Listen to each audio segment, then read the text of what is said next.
Hey guys, welcome back to the channel. So it is that time again. Yes, that time that I'm talking about is to change the cabin air filter in my wife's car. So what we're going to be doing, this is a 2016 Hyundai Sonata Plug-in Hybrid Limited, if you want to go through all the different models and things that they have listed on this thing. But that's actually what it's under the at the auto parts store. So I'm going to be changing the original. Well, it's been changed a few times, but I'm tired of having to pay $12 every time I change it. So I went ahead and picked up one of the K&N air filters that I can wash it out and not have to go back down there again. So all I have to do is wash it and let it dry and put it back in. So let's go ahead and I will show you how I go about changing this. All right, so this is the one that I went ahead and picked up. It is the VF 2016. So again, this is for the 2016. I don't know what the model years are. I'll put it in the description. But the 2016 Hyundai Sonata Plug-in Hybrid.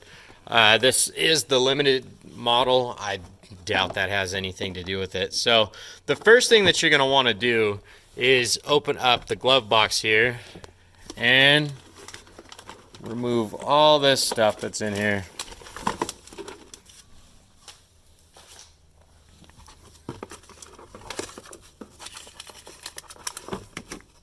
They call it a glove box, but I don't see any gloves in there. Right? It's always a bunch of junk that builds up. All right, so the next thing, there's these little tabs right here. These are just the bump stops. Whenever you let this down, it lets it open and stop nice and easy. So there's one on each side. You just grab it, twist it to the left, and then it pops out. And so it gives a little bit more, but it still doesn't come all the way down after you do that. So the next part is you squeeze this in right here, and this is the actual stop. That's what, I think it's a shock or something. Lets it, yeah, it is. You can see it. See? Lets it come down nice and easy. All right, so once you do that, you can actually see where the air filter housing is. So on this one, let's see if I can get this to focus. You see this area, these two things right here? You just pinch those and pull, right? And then this is just pivoting in a little section. So once you get to the point, you can pull that whole thing out, right? Just reach on up in here, grab the old one, and slide it on out. Let's take a look at this guy. There's some leaves in there. Yeah, it was ready to be changed. So you see all the sand. They recommend changing these, I think, every other oil change. Yeah, look at all that stuff that it picks up. Every 10 to 12,000 miles, whatever it is.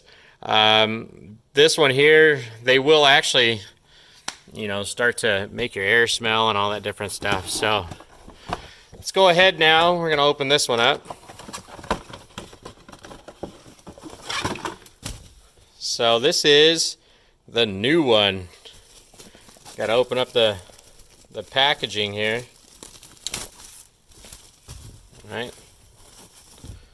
Look at that.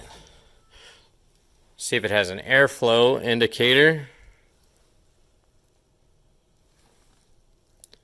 No, made in USA.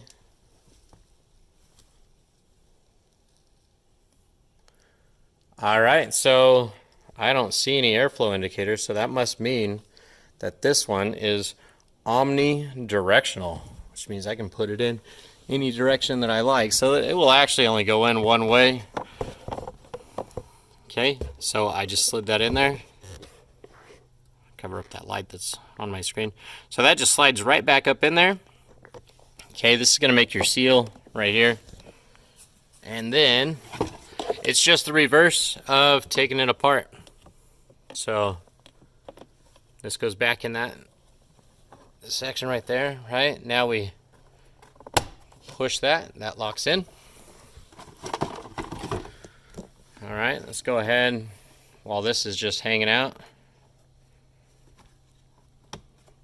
That slides back up on there.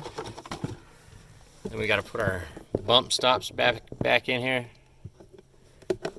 So instead of twisting to the left, and you got to lift it up just a little bit to get it back in the notch back behind there. Right, that locks in on one side.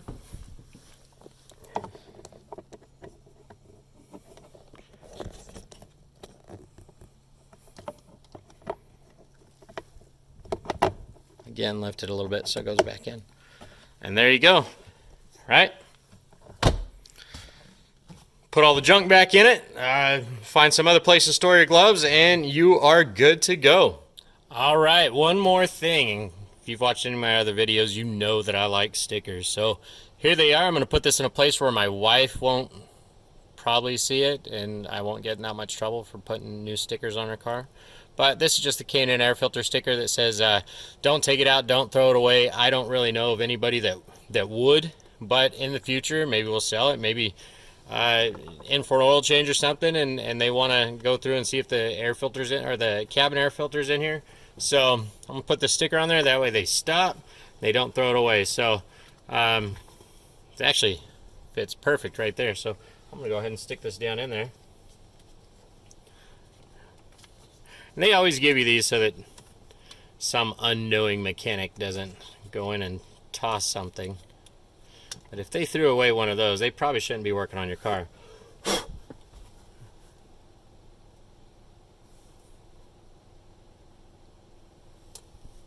All right.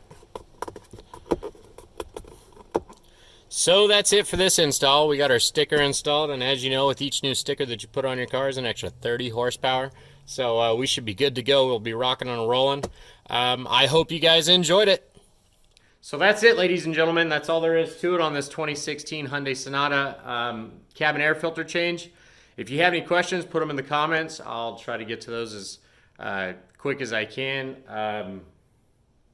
There probably are cheaper versions of a K&N air filter out there. I know on my truck, I run like the Spectre Performance and things like that. Probably half the price.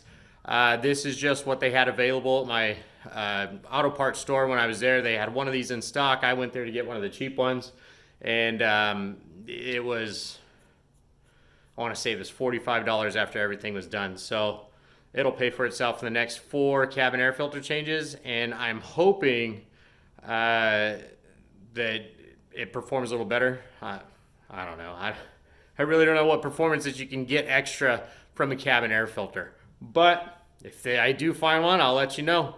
All right, guys, thanks for watching. Thanks for tuning in. If you liked it, hit that like button, and don't forget to subscribe. Catch you on the next time.